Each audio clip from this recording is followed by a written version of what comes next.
Hi, and welcome to Common Denominator. Straight up conversations with me, Moshe Popack. Each week I chat with pioneers, innovators, and truly inspirational people to learn the steps they take to turn their ideas into reality. My goal is to empower you to dive in, be bold, and take profound steps toward realizing your own potential. Joining me this week is Dr. Elan Barenholtz, the Associate Director of the Center for the Future Mind at Florida Atlantic University. There, he joins prominent thinkers to tackle important questions about the future of both human and artificial intelligence. Elan's thoughts on the exciting developments in AI and how we can improve our capacity for knowledge next. This is Common Denominator, straight up conversations with Moshe Popack. Now, here's Moshe. Hi, Elan. Welcome to Common Denominator. Thank you. Glad to be here. So, Elan, tell us a little bit about the Center for the Future Mind. So the Center for the Future Mind is a brand new initiative at FAU. And the goal is to bring together the greatest thinkers and minds across a lot of different disciplines: philosophy, computer science, psychology, neuroscience, you name it, and really to try to grapple with this explosion of advances in artificial intelligence. So everybody is aware of some of the technologies that are coming online: self-driving cars, phones that you can talk to that understand you, and really to try to understand the implications of this for society, for you in general, and also the potential for us to understand ourselves through this process as well. So, it seems that, from what I understand, that you're working with the consciousness through the different disciplines. So, how does that work as far as trying to understand consciousness? So, traditionally, most of us don't probably think of machines as having consciousness and really having the ability to think. But what's happening now, this extraordinary kind of new technologies are allowing machines to do stuff that were really solely the province of humans for a long time. And this has really started the conversation as to whether computers and machines can actually think the way that humans can. They're computers that can carry on a conversation, that can write essays, that can generate art or music, and this has people, really thinking about the question of where does biological intelligence end and computer intelligence begin, and where is there really a bright line between those? And this really starts to get us thinking about consciousness itself. Is there some bright line that we say that a human being has? That Yeah. we're conscious, we all can open up our eyes and see. Can computers do that? Are they already doing that to some extent? These are the kinds of questions we're really interested in. What do you see as the kind of biggest advancement in the past couple of years in artificial intelligence? So there's been a bit of a quiet revolution that's happened, and people may not be aware of why it is that suddenly artificial intelligence is working in a way that it previously wasn't able to do. And the biggest reason for that is that machines are now able to learn. So previously, and for about 50 or 60 years, people tried to figure out how to get a computer to be able to, say, recognize an object from a camera, but they didn't work very well. And the big secret turned out to be that we have to let machines kind of do a lot of the thinking on their own and actually learn from their experience and from their mistakes. And of course, this really ends up being a simulation to some extent of the way that human beings ultimately nobody tells us how to recognize a dog or a cat. We just see lots of examples of them, and over time we learn from our mistakes and we learn and we get better. And so that is the big advance that's happened, is learning Yeah. machines. So something we call actually machine learning has been the source of all these advances that you're seeing. In other words, a machine, the same way a human learns, the same way a machine can learn, and then basically take action steps based on that learning. Is that That- is It's that what they exactly do? right. Exactly. Wow. So you think about it, when you buy a computer, of course, the computer does what it's going to do the day one when you open it up and work with it, and it'll do the same thing a year from then. Maybe a little worse because it's got a bunch of viruses, but generally your computers don't improve.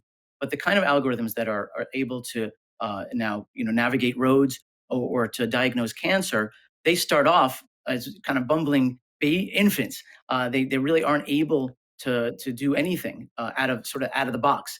And what happens is over the course of training, giving them lots of examples of, say, let's say it's cancer versus non-cancer from a CT scan, they will actually adapt and learn so that they improve. And again, this it's really inspired by the way that humans ultimately gain all of our knowledge. Nobody programs us. Rather, we kind of program ourselves through the course of experience and interacting with the environment. What are some maybe one or two cool projects that you're working on now that could have real implications in today's world? So we have two kind of directions that we work on, and particularly in my lab, and one is on the applied side. And so one of the projects I'm very proud of is using artificial intelligence to actually try to develop new drugs. So Yeah. if you think about it, we can, we as human beings can look at a picture of, an image of a cat or a dog, and we can say whether it belongs to a certain category or not. But what we're not able to do is look at a long string of symbols that represent, say, the chemical description of a compound.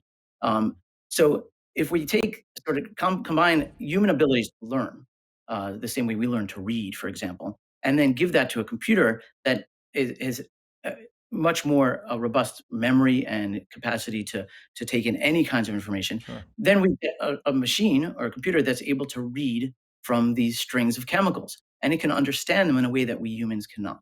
And so, one of the projects Yeah. that we recently did was looking at these long chemical strings and trying to determine whether that is something that could bind to a certain agent. So, in order to develop a new Wow. pharmacological approach.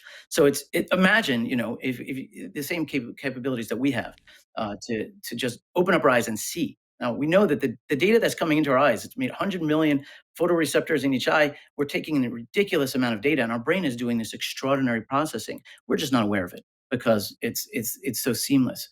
Imagine if we could take that same kind of processing power, but apply it to all these other domains. So things like that, chemical compounds, genetic information, Wow. and that's really where this thing is going. So that's from an applied perspective. What about from a theoretical perspective? What I really love intellectually and kind of why I went into this field is that this is a new way of exploring the nature of intelligence itself, consciousness, and even reflecting a lens back on ourselves. What does it mean to think, and what does it mean to learn as a human being? And so, some of the work that we're doing is to try to take these same kinds of these artificial neural networks, these artificial brains that can learn, and to put them into robots or to put them in this is what we're doing most recently, put them into to simulated agents in imaginary worlds, right? So we're all familiar with three-dimensional games which have gotten really advanced to the point where if you Yeah. see some of the, just watch a trailer for like, Grand Theft Auto, it's almost impossible to tell whether it's real or not. And so what we can do Yes. is take these artificial brains and put them in a simulated universe, right? It could be a universe with no gravity. It could be a universe where you can pass through objects. And so now we can kind of start to do psychology in a certain weird Yeah. sense in a way that we've never been able to before. We don't have to worry about ethical considerations. We can put an artificial simulated agent, simulation of a brain or a person into just about any situation, any environment, and start to think about what it would mean and how they can learn. Yeah. And I also know you're doing some work also with NASA, if that's correct, right? One of the purposes of the center is actually not only to do this kind of research, but Yeah. also to uh, serve as an educational platform to folks who really need to know about the science and to know where things are going. My colleague Susan Schneider, who's actually the director of the center, is a NASA chair at the Library of Congress. And some of the work that she's doing that we're collaborating on is about swarm intelligence. So, for example, let's say you wanted to send a bunch of robots into space. Well, big, heavy robots might not be as practical as sending nanobots, little tiny, robots that are maybe 1 centimeter across. And so, Right. what you want though is each individual little robot might not have on board a full stack of capacity to be able to learn and to navigate, but in conjunction with each other, kind of Terminator style. Imagine if these can swarm together and kind of form a coherent Mhm. mind. And we know that these kinds of systems exist in nature. So ants do this.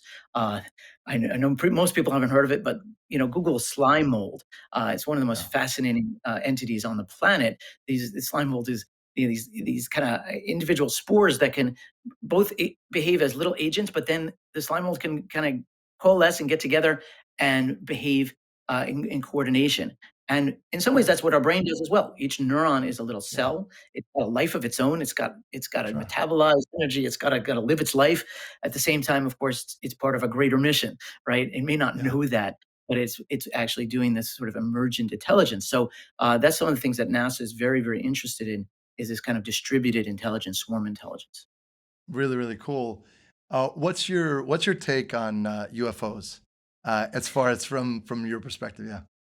So two things about that. So I actually gave a little lecture on alien intelligence recently, in conjunction with the chair of the SETI Institute. I don't know if you're familiar with that, but they Mhm. actually have big fat satellites, kind of dotting across the planet, and they're just trying to listen to signals from out there in deep space and see if there's any sign that somebody's sending us a message, or we're intercepting messages. I think one of the things we don't know at all is whether, if there is some other intelligence, would it be anything like us? And so it's very difficult to say whether we can, it may be all around, right? Right. There's the Fermi paradox, which is that where are they? Where are the aliens? And the answer may be maybe they're right among us, or perhaps at least we're receiving their communications, and we just don't know it because their intelligence is so different than ours. On the flip side, I would say that we have alien intelligence already. So it may not Right. be extraterrestrial. We have, first of all, artificial intelligence. Right. We already have machines that seem to be able to think about things that we're not able to think about. And we have to wonder what they know that we don't.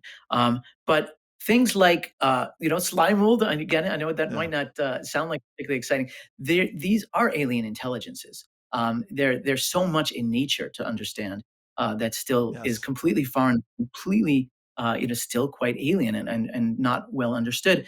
And even as something as simple, it sounds strange to a lot of people, but a society or a corporation has perhaps a form of collective intelligence that we can think of as very similar in some ways to a brain. You have individuals, moving papers around and doing their jobs, and you ask them what they do, they can explain it. But of course, they're part of a much larger organizational intelligence. And thinking about these things as sort of collective swarm intelligence is really radical, but a very, very interesting way that some people are coming around to. Is it possible? Um, is there a concern that kind of these robots will, overcome the human? So there's two pieces to that, and one is the problem of, will humans be necessary in certain capacities, and I think this Yeah. is a very serious concern for certain areas. So the the thing I often tell my students is, don't go into a line of work where your job will consist of staring at images, and then making a decision based on those images, because computers are already better than humans at most of that. So, for example, radiology. Now, that doesn't mean to say there isn't a role for radiology and human radiologists, but it's going to look very different in 5 to 10 years. But even if your job is responding to simple emails, you can already see, if you use Gmail, it will make recommendations and suggestions as how you should respond. This is because of machine learning. Yes. The algorithms are learning not only from everybody else, but from your specific response style. And at some point, you might be like, okay, just go autopilot and Right. take over for me. And then, of course, the question then becomes, well, is anybody going to pay you to do that? So there very much is an open question about how far this kind of machine intelligence is going to go, and how quickly, and which jobs might possibly be at risk. That's certainly a very serious question, and one we Yeah. should, certainly be entertaining. The second question is, are the computers and the machines going to go rogue? And this is known in the industry as the control problem. If we give computers the capacity to learn and to be autonomous, will they at some point potentially take actions that we wouldn't want them to take? I W- think this is possibly a little bit less of a serious problem for us to think about right now, because we really are in control of what it is that they're trying to optimize. Ultimately, it's the Right. human operator who says, do a better job at this or do a better job at that, not go out and just have fun, algorithm and just figure out, what you want to do. We set the goals for them. What would you say is the best or greatest thing you've learned through your journey about the human mind? That's a great question. So I remember having an epiphany.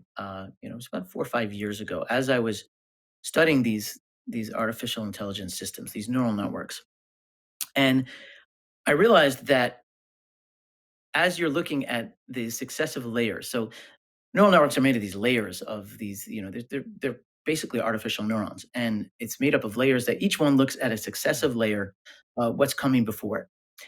And what I realized was that in some sense, all of us really are living in high level conceptual space. The same way that that's true for artificial neural networks, it's certainly true for the brain. And that means we're living in a world of thought. We're Yeah. not living in a world of tables and chairs and people so much as we are as our own concept of tables and chairs and people.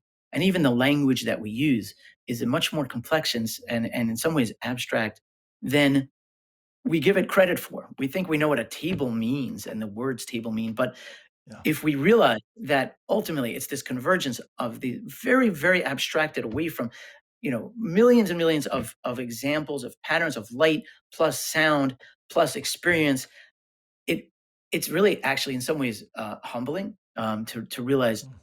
that you live in this space of ideas. And I should mention that idea space isn't ours alone. It's formed by our society and by our culture. And so you realize you are a node. Right. And like I said, each neuron is a neuron in a brain, and you suddenly realize, hey, I am just a neuron in a brain, this larger collective brain Right. that we call society. So to me, that was, really kind of changed my life, realizing that in some sense, I have no idea what's going on because I'm just a lowly, cell in a much larger system. At the same time, it's a beautiful idea that we're Yeah. part of this fabric, that is much grander than we are. The fact that we can be part of this culture, that cultures, hundreds of thousands of years of culture that we are a part of, that we are participating in. To me, that was just, it blew my mind. Do you think, compared to other countries, do you think we're at the forefront with innovation in artificial intelligence compared to other countries? That is a stupendous question, and the answer is, I believe we are quickly losing our grip Mm. on having the lead on that. So I think the real concern here is one about education. We have to sort of take seriously the idea that this is going to be the most important technological advance, certainly since the Industrial Revolution, Sure. and maybe even bigger than that. And to the extent that the United States and the Western world, so to speak, has been able to be ascendant and to take the lead, is because we had the knowledge, we had the Right. information.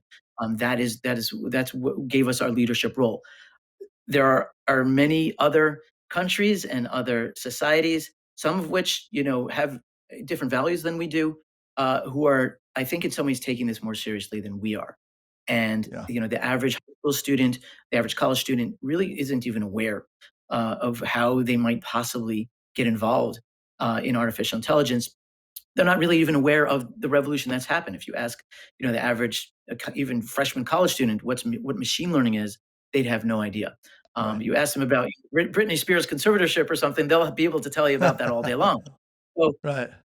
something is amiss in culturally in terms of where we're emphasizing, where we're putting Yeah. our emphasis. Yeah.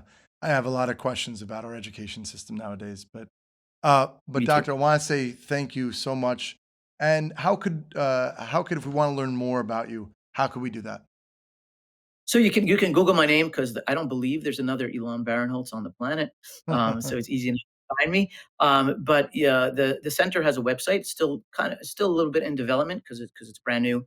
And that's at fau.edu/future-mind. Well, thank you so much, doctor. Thank you. Moshe, it's been a pleasure, and I really enjoy talking to you. Thanks for listening, and I hope you enjoyed this episode. Next week, I'll chat with Brett Chan, a stunt coordinator, fight coordinator, and second unit director in Hollywood. Brett's done stunt work for The Last Samurai, the Twilight series, the new mega hit show Warrior, and many more projects. He'll share his journey in the TV and film industry and what a lifetime of martial arts has taught him. Until then, have a great rest of your week, and we'll talk soon. Thanks for listening to the Common Denominator podcast. Join us next week for another inspiring, impactful, and empowering conversation. To learn more about Moshe, head to MoshePopack.com. If you enjoyed this episode, feel free to share it. And we'd be grateful if you could rate, review, and subscribe to the show.